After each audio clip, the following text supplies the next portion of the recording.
Está começando Aquecimento Papo Veloz. Antes do fim de semana de corridas, a gente analisa o que tem de mais importante.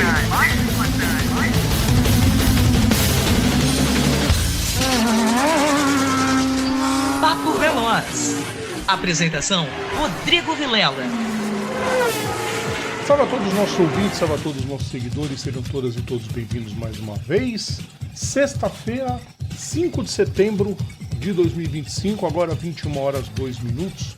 Para você que está ouvindo a gente na Prime News FM 92,6 MHz, em toda a Baixada Santista e Litoral Sul, ou então pelo Radiosnet em todo o planeta, para Android e para iPhone, ou você que está no YouTube acompanhando a gente no canal da Prime News FM ou no canal do nosso programa. Está começando mais um aquecimento Papo Veloz. Hoje é dia do que esperar do fim de semana aqui com a gente. Papo Veloz. Que legal! Sabe que muito mais legal quando tem mensagem de vocês, né? Quando tem a participação de vocês. Então, comentários, likes, inscrições, ativações de sininho e compartilhamento nos ajudam e nos deixam felizes pra caramba. Lembrando que todo o nosso conteúdo tá aqui na grande rede, né, nesse site famoso de vídeos. Também tá nas plataformas digitais ou assinando o nosso feed s.gd/programa Papo Veloz.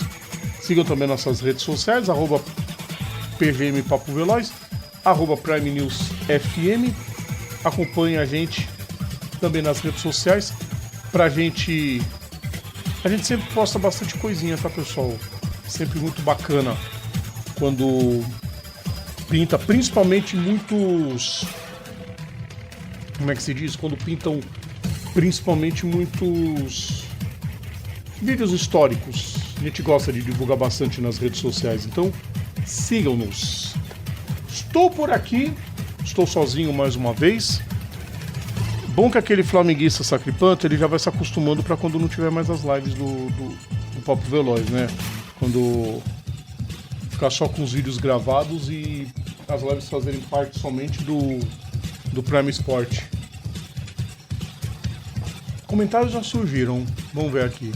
A mãe mandou comentário, boa noite, mãe. Você que está ouvindo a gente pela primeira vez, além do nosso bem-vindo, é uma brincadeira que a gente faz, que a live só começa quando minha mãe e minha irmã mandam comentários. Só que a minha irmã com certeza não vai mandar comentário hoje. Boa noite, Carlos Fonseca, já tá por aqui, aquecimento neles. Pois é, aproveitando. Vou dar uma de Sérgio Maurício por enquanto, aproveitei. Olha, ela mandou boa noite. Eu tava aproveitando a festa, mas deixou boa noite. Muito bom, irmão. Plateia, não vai ter mais programa? Não, as lives não. A partir do ano que vem, só os boletins dentro do Prime Sport e as corridas vão ser destrinchadas com vídeos gravados. Alcançam melhor e desgastam menos. Faz parte. Vamos começar? 21 horas 5 minutos. Hora da gente começar. Você que está ouvindo a gente pelo dial ou pelo Radiosnet, sempre o nosso muito obrigado. A gente agradece demais a audiência de vocês. E chega de papo, né, pessoal? Vamos começar?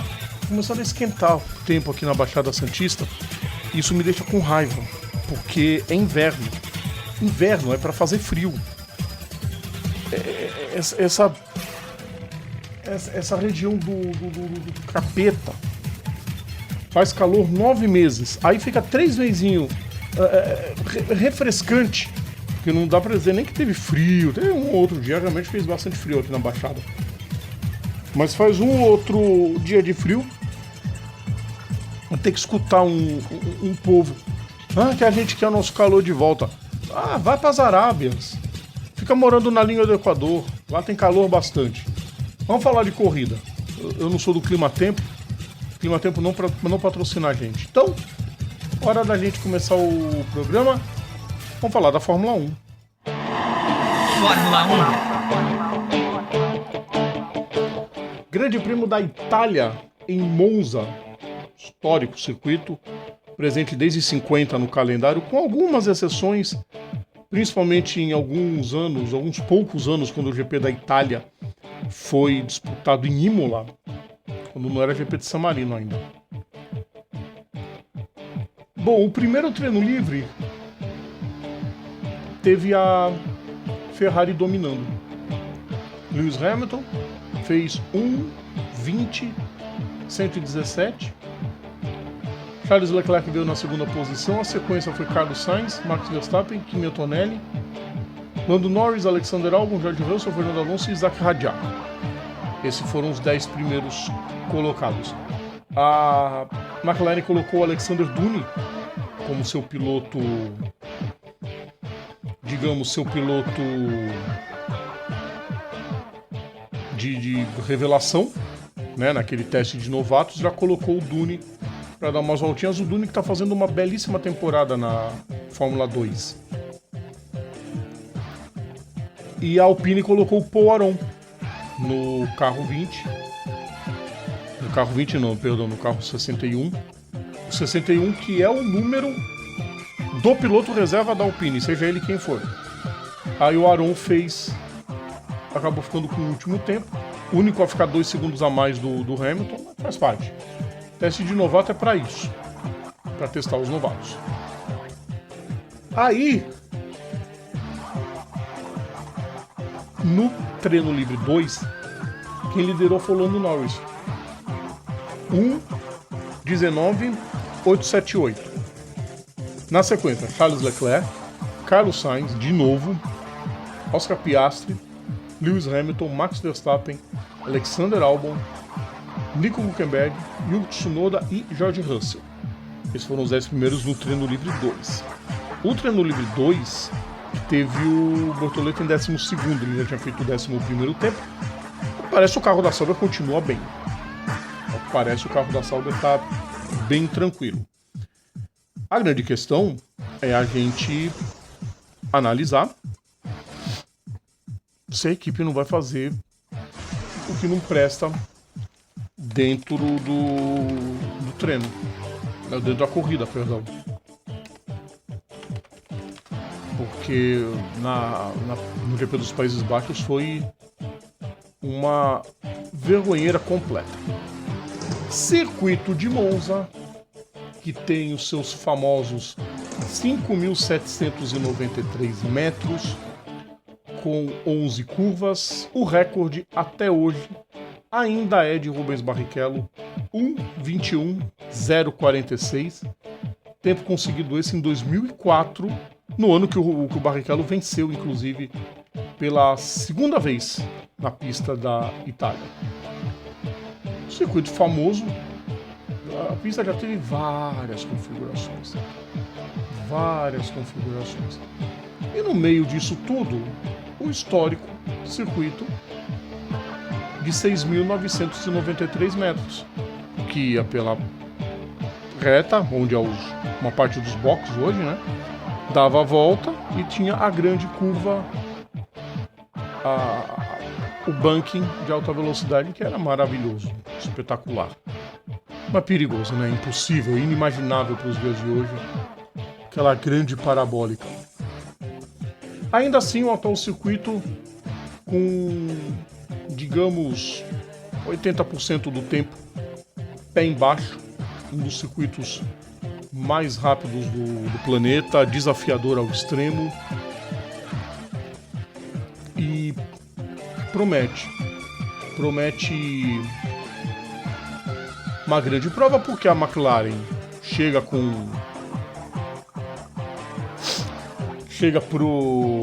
para essa corrida empolgada com o Oscar Piastri.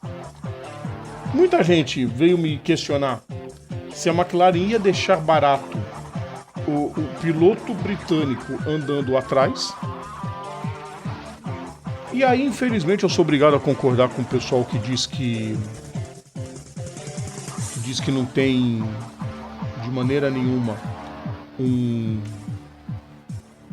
uma confiança, digamos, na McLaren, e eu concordo. Por outro lado, o Zac Brown já deixou claro que não vai interferir em nada na disputa, a não ser que um piloto matematicamente esteja sem chances de conquistar o título. Aí ele vai ajudar o companheiro de equipe, óbvio. Mas pelo andar da carruagem, é bem capaz da disputa ficar restrita aos dois pilotos da McLaren. Porque é questão de mais algumas provas pro... Quer ver? O seguinte, é questão de mais algumas corridas pro Piastri, diria eu, não diria que é aritmética, tá? Diria, só quem passou dos mais 40 que pescou essa referência. Mas dizia eu que o que acontece? Eu, particularmente, Rodrigo Vilela, não vejo uma chance do Max Verstappen ser campeão ainda esse ano.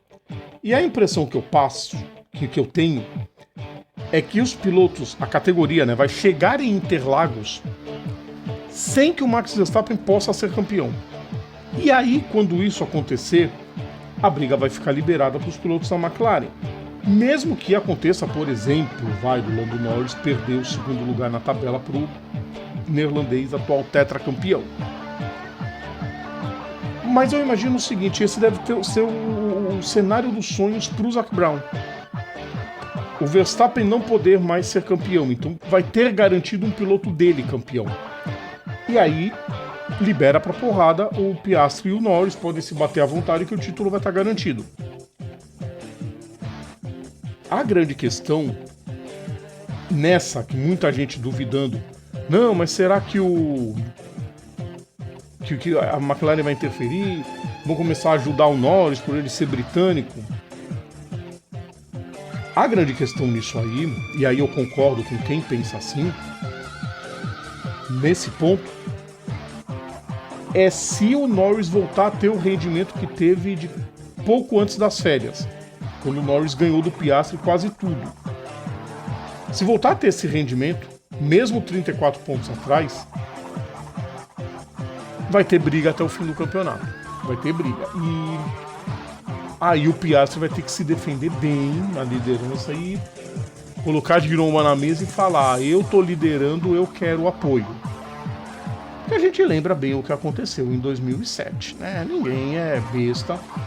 Em 2007 a McLaren claramente preferiu o Lewis Hamilton e largou de mão o Fernando Alonso.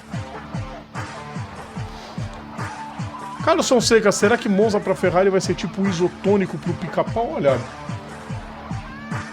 é obrigação da Ferrari andar bem em Monza. Conhece aquele circuito, conhece cada metro, cada tracejado do asfalto, eles conhecem.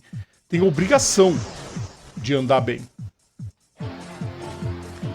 Vamos para alguns números. Quero ver alguns números do Grande Prêmio da Itália. Isso num geral, tá, pessoal? O Grande Prêmio da Itália, maior vencedor. Michael Schumacher, 96, 98, 2000, 2003, 2006. Nenhum seguido. Lewis Hamilton também tem 5. 2012, 14, 15, 17 e 18. Por duas vezes ele venceu 2 vezes seguidas, mas... Enfim. Com 4 vitórias, Nelson Piquet. Também tem 2 seguidas, 86 e 87.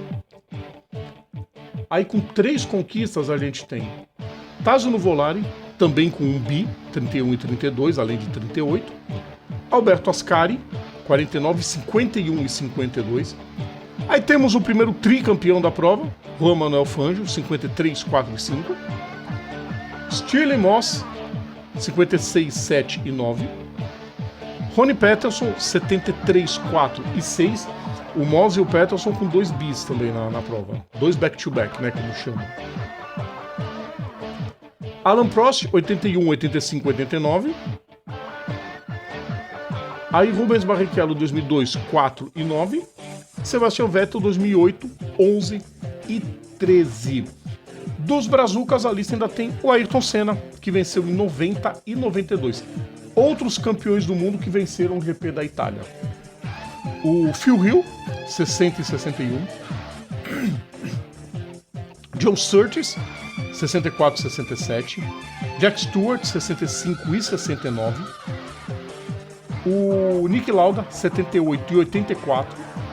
Damon Hill, 93 e 94. Fernando Alonso, 2007 e 2010. E Max Verstappen, 22 e 23. Carlos Fonseca comenta essa vitória do Barrichello, a última vitória brasileira na Fórmula 1. Pois é, já fazem 17 anos que o Brasil não sabe o que é vencer uma prova. Óbvio que a Ferrari é a maior vencedora da prova. Não tinha como ser diferente. Mas a Ferrari nunca passou de 3 vitórias seguidas. Chegou em 2002, 3 e 4. As 3 vitórias seguidas. A McLaren tem 11. Também não chegou nem a só 2 vitórias seguidas, por 2 vezes. A Mercedes tem 9 vitórias, sendo 5 seguidas, é a equipe que mais venceu consecutivamente. 2014, 2015, 16, 17 e 18. Então venceu com o Hamilton, com o Rosberg e com o Bottas, nesse intervalo todo. O Bottas não, perdão, foi 4 do Hamilton e 1 do Rosberg. O Rosberg em 16 venceu e impediu um penta do Hamilton. Aí vem da sequência Alfa Romeo, aí tem isso contando os GPs da Itália, lá o pré, né? Lá desde os anos 30. Ah, Rodrigo, não pode contar. Claro que pode contar, é GP da Itália. Na Fórmula 1, depois da Mercedes tem 2 vitórias entre guerras, né? Ela teria 7 vitórias no total. A Williams tem 6. A Williams tem 6 vitórias, aí a Lotus com 5, a Red Bull com 4 vitórias. São as maiores vencedoras entre as equipes. De motores, claro que a Ferrari é a maior vencedora, com 22 conquistas, Mercedes com 15, Alfa Romeo com 9, Ford e Renault com 8. As provas, eu quero ver quando que foi que o GP da Itália teve em Imola. Foi em 80. Foi o único ano. Foi justamente quando o Monza passou por uma reforma, colocaram as chicanes. Deixou de ser um circuito ultra rápido, mas... Enfim. O GP da Itália já teve provas em Turim, também. Já teve corrida em Imola. E teve uma corrida em Livorno, no circuito de rua. Foi usado em 37, até que acabou a farra do povo, por causa da Segunda Guerra. Aí mais 3 provas, e aí começou em 50, sendo seu primeiro vencedor, Giuseppe Farina, que foi o primeiro campeão do mundo. A pista de Monza, que teve já ela teve 5 traçados diferentes até o atual, que é o 6º. Aliás, teve 7 além do atual. Uma maluquice. Eu acho que é o circuito que mais mudou de traçado, sendo a última mudança essa chicane nova na curva 1, substituindo a dupla chicane. E prevê-se uma nova reforma daqui pra frente, que vai eliminar a primeira chicane, mas na curva grande vai ter uma chicane ali, vai cortar um pouco mais por dentro, fazer uma chicane um pouco mais alongada, e é uma mudança prevista para o futuro na categoria. Em 2024, a vitória foi do Charles Leclerc. Dos pilotos em atividade, a gente tem o Hamilton como vencedor, já tivemos o Leclerc, tem 2 vitórias. Pierre Gasly venceu em 2020, Daniel Ricciardo venceu em 2021, Max Verstappen 22 e 23. São os pilotos em atividade, além do Fernando Alonso. Todos eles foram os pilotos que já venceram corridas no Templo Sagrado de Monza. Vamos para o próximo assunto, pessoal? Vamos para o próximo assunto. Vamos encerrando o assunto Fórmula 1, porque agora chegou a hora da gente falar da MotoGP. MotoGP. Grande Prêmio da Catalunha, circuito de Barcelona, circuito esse construído, inaugurado. Ele foi construído, encerrou sua construção em 89, dia 24 de fevereiro de 89. foi aberto dia 10 de setembro de 91, uma corrida local antes do GP da Espanha daquele mesmo ano. Circuito mais utilizado para testes na história da Fórmula 1.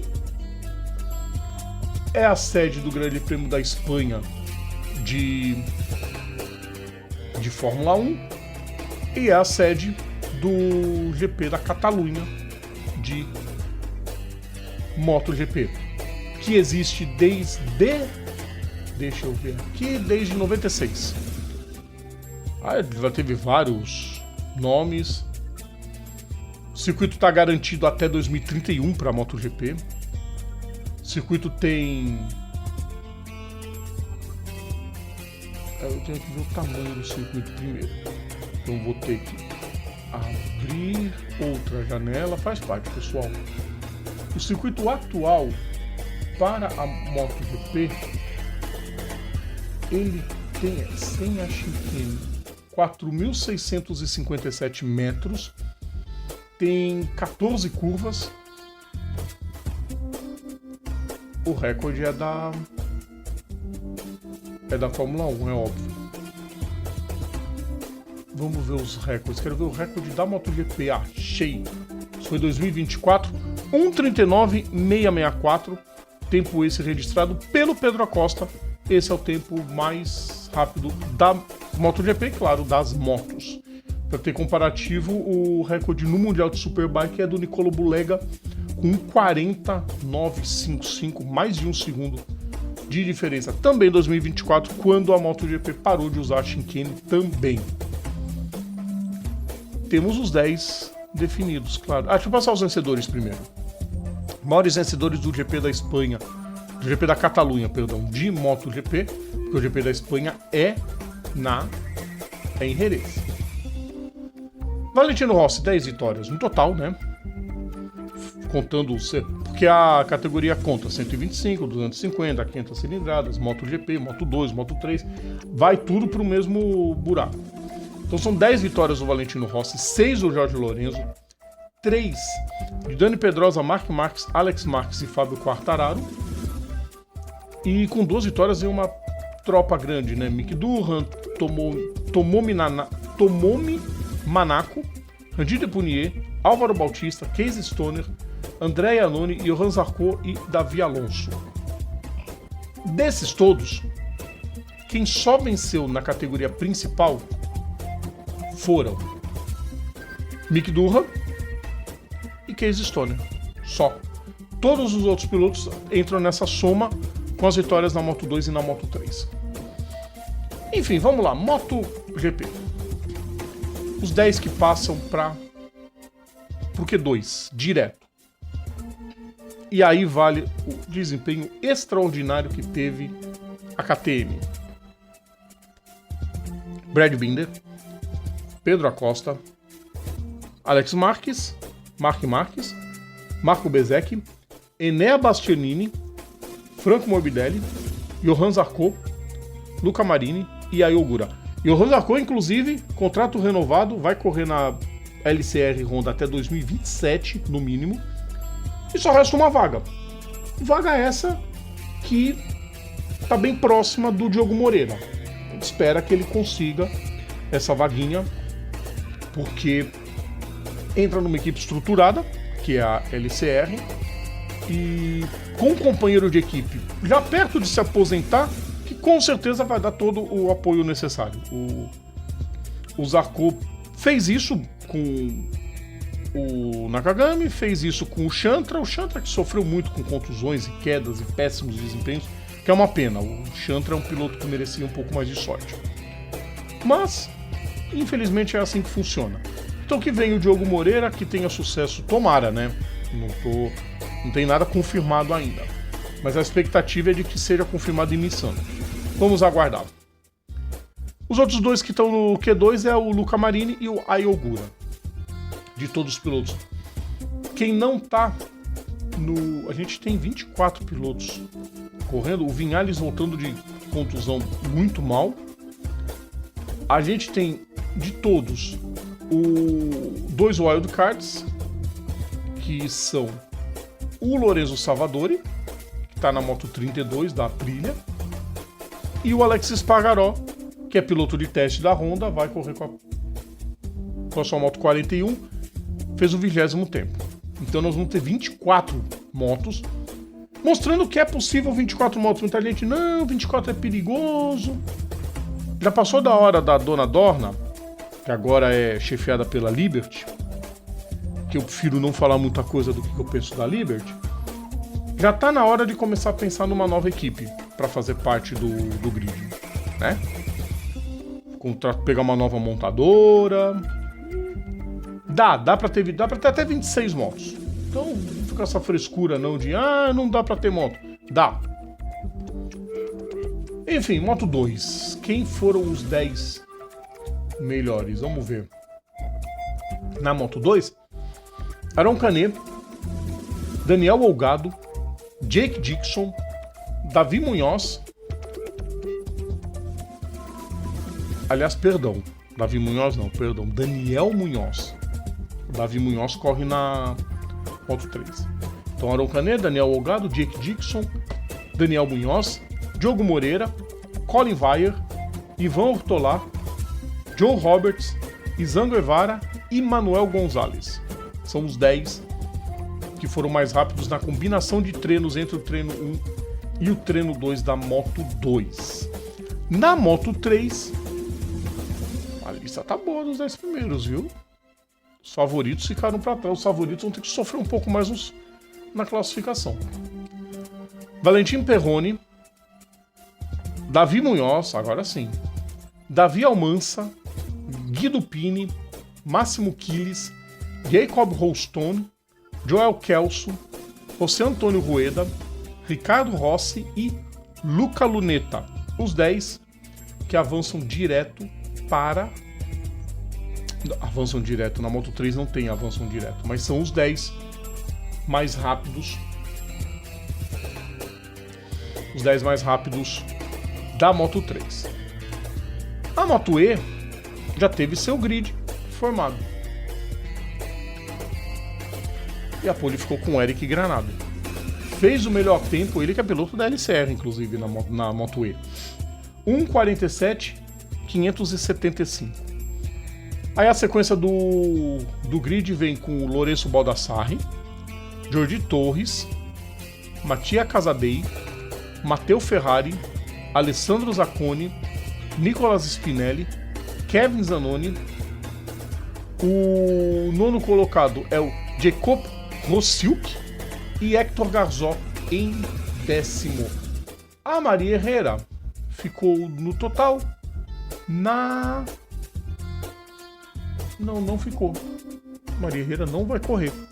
É porque a sequência do grid tem o Oscar Gutierrez, Andrea Mantovani, o Tibor Varga, Alessio Finello, Luca Bernardi, Tomás Suoc e Rafael Fusco.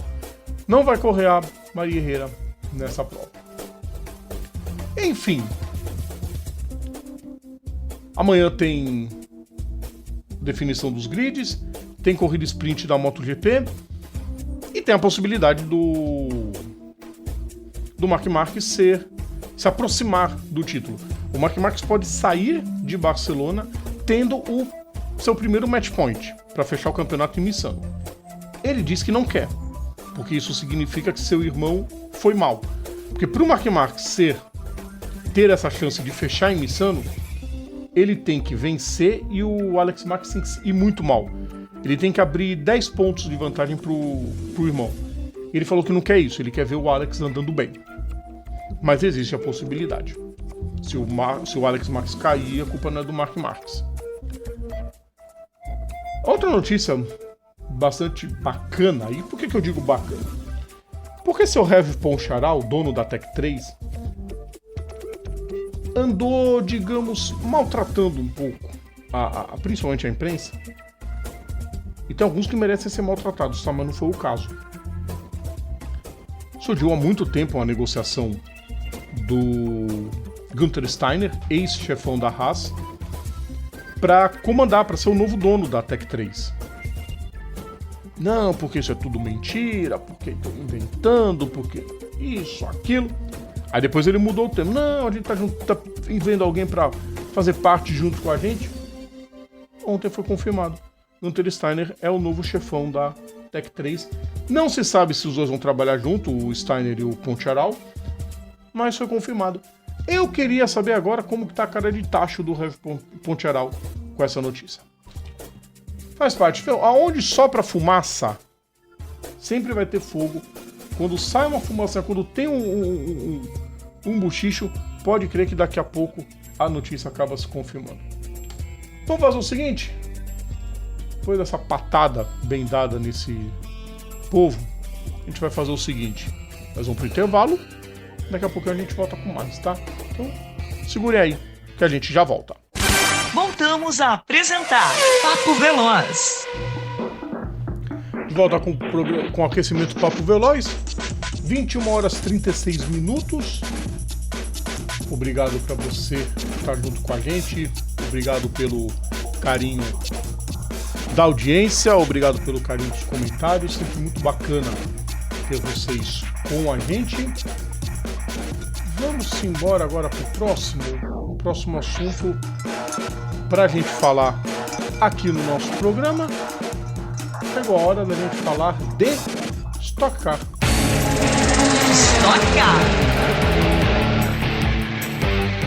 Etapa de Cascavel, o circuito mais rápido do Brasil. O Autódromo Internacional Zilmar Belks. Acho que se fala assim, tá, pessoal? Se não falar, desculpa. Baita circuito, inaugurado em 70. Aliás, no dia 7 de setembro de 70. Circuito esse com 3.058 metros e 7 curvas somente. Já teve seus boxes colocados em uma região. Hoje é uma reta que precede a reta de chegada nova, oficial. A nova reta, onde é a reta dos boxes, onde tinha uma chicane antes do bacião, que era usada por algumas categorias. Hoje não, hoje o bacião é bem seguro e é pé embaixo. É uma das curvas mais sensacionais, como se não bastasse, depois ainda tem um mergulho. É um circuito incrível. Circuito esse que cedia o famoso Cascavel de Ouro, que tem como... Eu quero ver a lista dos principais vencedores. Não vou achar não vou achar. Mas tem eu tenho a lista só do último vencedor. O último vencedor foi o Gustavo Magna Bosco e o Juninho Berlanda. Juninho Berlanda, que corre no Turismo Nacional. Enfim, as principais notícias, né? Porque a Stock correu lá com muita neblina, teve chuva, mas correu. E aí essa etapa fecha, né, a primeira metade do campeonato, por enquanto conturbado, o campeonato 2025. Teve o Gaetano de Mauro liderando o treino livre 1 por 2 milésimos. Ele fez 1 minuto 06 580 e o Arthur Gama fez 1 minuto 06 582. A lista toda dos pilotos. Enfim, tivemos fechando o top 10, o Gaetano de Mauro, Arthur Gama, Enzo Elias, Zezinho Mugiati, Alan Kodair, João Paulo de Oliveira, Thiago Camilo, Felipe Batista, Vicente Origi e Gabriel Casagrande. A diferença foi bem alta entre eles, o que não é muito normal, mas isso nos treinos livres. Na classificação o tempo costuma ficar menor. Eu espero que seja menor, porque a diferença é muito grande, né? 5 segundos do Gaetano de Mauro pro 24º, que foi o Felipe Massa, é muita coisa. A classificação, tem que pegar aqui, peraí. Eu quero ver isso, achei. É a programação, porque tem Turismo Nacional, tem Stocklight, não vai ter Fórmula 4. Então, A Stock Car vai ter só o warm-up, 7h30 da manhã. E a classificação vai ser às 10 da manhã. 10h10. E depois tem a corrida sprint. E aí no domingo, a corrida principal com seus 50 minutos. A classificação do campeonato nesse momento. Gaetano de Mauro, 360 pontos. Felipe Fraga, 349. Felipe Batista, 344. Guilherme Salas, 342. E César Ramos, 326. Esses são os 5 primeiros do campeonato. O Barrichello tá correndo. O Barrichello falou que não ia correr, que tinha compromissos pessoais, era para correr a Antonella Bassani. Mas tá aqui o Barrichello, fez o 11º tempo. Aliás, entre os 10 primeiros, quer ver? Mitsubishi, Toyota, Chevrolet, Toyota, Mitsubishi, Toyota, Toyota, Mitsubishi, Mitsubishi, Chevrolet. Chevrolet não tá uma temporada muito legal, não. A Toyota cresceu, a Mitsubishi se mantém mais à frente o tempo todo. A Chevrolet tá penando um pouquinho nesse ano. Mas isso tudo faz parte. Vamos ver, esperamos que dê tudo certo. Eu quero achar o posto do Barrichello. Não tem. Eu queria achar o post que disse que o Barrichello não ia participar. Juro que eu tô tentando estar aqui, não achei. Vai ficar sem, pessoal, paciência. O importante é que a gente passou a classificação do treino livre, passamos a classificação do campeonato por enquanto, falamos do circuito, e é isso por enquanto na Stock Car. Vamos para a próxima? Vamos mudar de chavezinha? Porque chegou a hora agora da gente falar da NASCAR. NASCAR. Etapa de Gateway. Circuito esse com o seu oval de 1 milha mais um quarto, que dá 2.012 metros. Inclinações das curvas, as curvas 1 e 2 tem 11 graus, enquanto as curvas 3 e 4 tem 9 graus. E as retas não tem inclinação nenhuma. É um circuito bacana. A maioria dos ovais tudo curva bem inclinada, né? Pra fazer curva, esse não. Nem a reta tem inclinação. Pra ter ideia. A recorde da pista é da Indy, lógico. Que tem categoria rápida, tem recorde. Que é do Joseph Newgarden de 2017, 24.631. Temporal. Vou ver os resultados da NASCAR. A prova de é justamente essa, a Enjoy Illinois 300, que tem como essa é uma prova recente. A pista ela é recente. Quero ver a história na NASCAR. A NASCAR Cup Series. É uma prova curta na NASCAR Cup Series. A Cup Series não corria lá, desde 2022. Tem uma vitória do Joey Logano, uma do Kyle Busch e uma do Austin Cindric. São os 3 vencedores da prova. Prova essa que era sempre disputada em junho, agora foi para setembro. Faz parte dos playoffs. Óbvio, 2 vitórias da Penske, 2 vitórias da Ford. Não precisa muita coisa, né? 3 corridas. Mas é um circuito bem bacana no que diz a disputa, principalmente por não ter muita inclinação, então sempre tem quem se dá mal.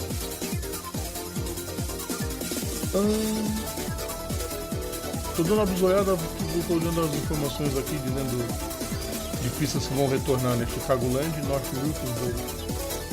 A NASCAR já esteve fazendo exibição em Moteg e Suzuka, sabia? Pois é. Pessoal, como a gente tem tempo, sabe o que eu vou fazer agora? Eu vou fazer uma coisa que a gente costuma fazer sempre no pós-rádio, chamando todo mundo pro YouTube. Mas se você tá no YouTube, a gente vai colocar ela, a famosa lista dos carros que vão correr. A gente sempre coloca essa pintura para vocês. Muitas das pinturas, para quem tá no rádio, a NASCAR, assim como outras categorias dos Estados Unidos, principalmente, né, a Indy e a NASCAR, ela disponibiliza para os fãs, para a imprensa, para todo mundo, o Spotter Guide. Que a NASCAR, só para não chamar de Spotter Guide, porque eles querem ser os diferentões, eles chamam de Paint Scheme, que significa esquema de pintura. Por quê? Porque cada patrocinador às vezes fecha com determinadas corridas para o piloto. Então, não dá para fazer muito uso de você ter que ficar adivinhando toda hora quem corre. Essas pinturas elas têm que ser mandadas com antecedência para que possa ser colocada no programa a pintura e todo mundo saber quem são os carros.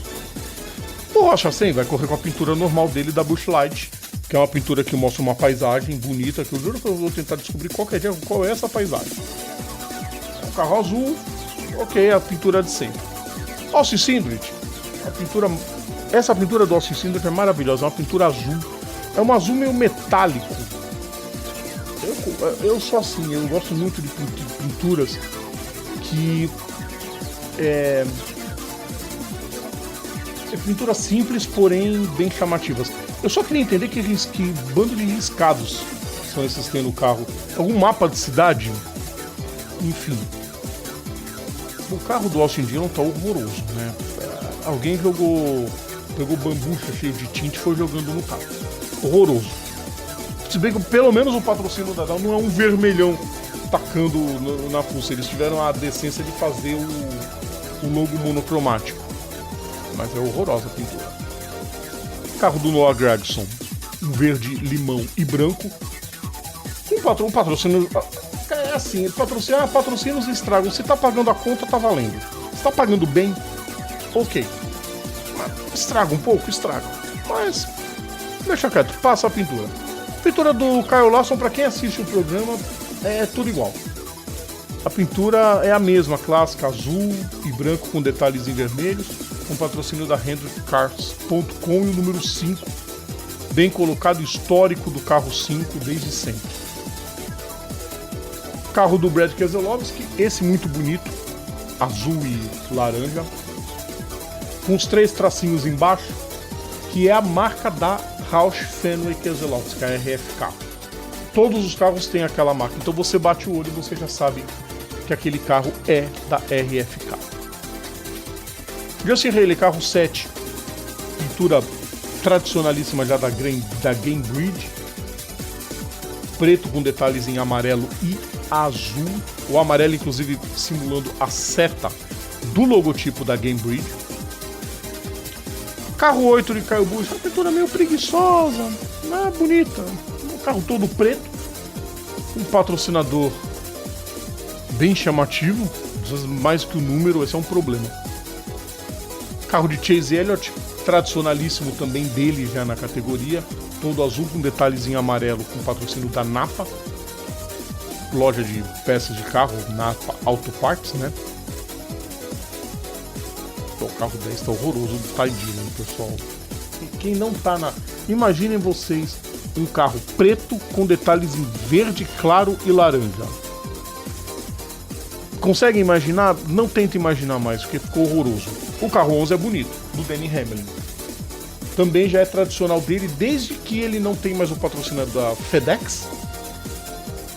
E quando a Yahoo é patrocinadora principal, são poucas corridas. Você pinta o carro todo de roxo e tem Yahoo dando a volta no carro. Bonito pra caramba. O carro tradicional dele agora virou um carro com todo predominantemente azul claro, com um detalhe em branco na parte de baixo. O patrocínio, embora grande, não chama atenção, dá pra ver bastante o 11, é bonito pra caramba. Carro 12, se Eric Von Draxler estivesse aqui, ia amar de paixão, que é carro da Menards, mas particularmente eu não gosto desse modelo que o Ryan Blaney vai usar, porque ele é predominantemente branco. E branco com detalhes em cinza e metade dele amarelo. Menards é carro amarelo, pessoal, não tem jeito. não curti muito não. Se Eric Von Draxler estivesse aqui, ele estaria me xingando. Mas como ele não tá, significa que só a minha opinião é a que vale. Ó, tô raivoso. Nem tanto, pessoal, é a zoeira de sempre. Você só acostumado com o nosso bom humor. Carro 16, também outra pintura de preguiçoso, do carro do Eddie Almendinger. Carro todo branco, com um pedacinho em laranja claro, o topo preto. Tem graça nenhuma. Já o carro do Chris Bush é todo preto com detalhes em laranja, lindo demais. Também é uma pintura já recorrente dele, e com a marca da RFK. São os 3 traços embaixo, seguido da linha que vai até a traseira do carro. O carro 19 é horroroso. Pessoal da rádio, o carro 19 é horroroso. É uma pintura preta com um monte de decalque, pintura em cinza, que deixa o carro horroroso, uma poluição visual gigante. Tem detalhes em cinza claro e vermelho. E um logotipo dessa empresa, Bass Pro Shops, que é simplesmente medonho. Um logotipo desse que mostra um peixe morto. Porque é ridículo esse logotipo, é horrível. E, enfim, o carro é horroroso. Eric Von Draxler tem uma frase para esse carro. Eu não posso dizer agora porque tá feio. Carro 20. Ficou feio demais. Com essa simulação de carro construído na madeira. Horroroso. Tem uma frase também que dá pra dizer sobre isso, mas não vou falar, é palavrão. Christopher Bell decepcionou, quer dizer, não ele, né? Não é ele que escolhe a pintura, mas... Enfim, os patrocinadores podiam ter feito coisinha muito melhor. Horroroso. E é uma pintura que ele traz, só que no lugar da madeira é pintado de preto. Aí o carro fica lindo. Não essa jossa que fizeram. Carro 21, carro de Josh Berry, a pintura uma das mais tradicionais da história do esporte motor, que é a pintura vermelha em cima, branca embaixo, da Wood Brothers. Lindo demais. Carro 22 de Joey Logano, dessa vez não vai correr com o carro amarelo da Pennzoil Shell, ele vai correr com um carro todo verde, com outro patrocinador, e é um carro bonito. Tem muito detalhe em verde, ok, mas os tons de verde um não sobrepõe muito o outro, então tem uma pintura ali, mas de forma bem mais tranquila. O Papo Veloz também é análise de pintura de carros, pessoal. Vocês já estão acostumados quando a gente faz isso. Carro 23, Bubba Wallace. A pintura do McDonald's que eu acho terrível com essas batatas fritas com a pontinha vermelha, que é ketchup, claro, mas dá uma conotação muito esquisita para esse carro. O carro todo vermelho, bonito pra caramba. A pintura em si é bonita. A McDonald's dificilmente erra nas pinturas. Nunca vão chegar aos pés da pintura do Daniel Haas do Bourdais, tetracampeão da Indy, mas... Carro 24, até que enfim, William Byron trazendo uma pintura que não é tão poluída. Gostei muito do carro, azul escuro, vai clareando até ficar branco no fim, com detalhes, os patrocinadores, a maioria deles em preto, o que confere uma sobriedade no carro. Acertou de mão a Hendrick na pintura do carro do número 24. Todd Gilliam de carro 34, preto com detalhes em vermelhos, bonito. Riley Hubbs com a pintura da Monster, a pintura legal da Monster, vou falar depois porquê. Carro todo preto, detalhes em verde limão, a marca inconfundível da Monster, bonito. Zen Smith também com a pintura que é tradicional dele, amarelo com detalhes em azul e branco, é um carro ok. O Cole Custer vai com uma pintura com um patrocinador horroroso, mas enfim, se paga as contas, bem obrigado, ok? Azul com detalhes em vermelho e amarelo. Passa, vai. A dupla da Legacy também com pinturas já bem tradicionais deles. O 42 do Johan Nemechek, branco com parte inferior em verde. No fundo tem uns foguinhos diretamente tirado do Paint. Quem tinha, do Word, quem tinha aquela fonte de flames, enfim. E o 43, que é um carro preto com detalhes em vermelho, também tradicional do Eric Jones. E que bom que eles mantêm sempre a fonte número 43 clássica do tempo de Richard Petty. Tyler Reddick com carro 45, pintura destacando o logo da Jordan, né, do Michael Jordan. preto com detalhes em cinza, um pouquinho exagerado, mas ok, porque camuflou o vermelho do Jordan. Se a ideia é botar o patrocinador em evidência, a pintura não ajudou muito. Pintura do carro 47 Rick Stenhouse Jr., um show de verde, legalzinha, é aquele que passa de ano. Mas eu tô tentando adivinhar o que é esse Hans Self Storage. Se é uma loja, simula, acho que é alguma coisa de esporte. Não faço ideia, queridos ouvintes. Meu negócio é esporte e motor. Carro 48 do Alex Bowman, eu já falei que eu detesto esse carro. Acho ele terrível, roxo com detalhes em rosa e preto e um monte de A no fundo por causa do patrocinador do piloto. Acho horroroso. Carro 54, o Ty Gibbs não vai correr com a pintura de preguiçoso da Monster, porque a pintura dele, quando ele corre com o patrocínio principal da Monster, o carro é todo preto, né? Tá todo preto, horroroso. Esse pelo menos é legal, o patrocínio da Sirius, branco com detalhes azul, muito bom. Ryan Preece, carro 60, também é um carro tradicional dele, branco com detalhes em preto e verde, e os tracinhos da RFK. Carro 71, como o Eric Von Draxler disse, que é o carro da Jordan na época da Sazol, um azul bem considerável, com partes em verde água e vermelho e branco. Bonita pintura. Eu falo que é a Sauber de 2004, da época da Credit Suisse, que tinha bastante branco na pintura. A pintura é linda do carro do Michael McDowell. Carro 77, o carro só você vai ter umas pinturas meio esquisitas. Essa funciona. É uma pintura amarela com detalhes em preto, com um patrocinador chamativo, mas dentro da pintura, não extrapola a pintura, é legal. Ele acerta em algumas pinturas. Tem outras que são horrorosas. Carro de Shane Van Gisbergen, carro 88. Todo branco, pintura clássica já do patrocinador dele, da WeatherTech. É uma pintura clássica desse patrocinador, qualquer piloto que usa acaba usando essa pintura. Faixas em verde, em vermelho e azul. Ok. Rodrigo, por que o número tem essas manchas no número? Isso é meio... porque você não consegue simular isso na foto, na pintura. É para simular uma pintura cromada, vamos dizer assim. E a Trackhouse usa muito números cromados nos seus carros. Esse é o carro do Daniel Soares. Ficou de extremo mau gosto, mas enfim. O carro é um Waffle.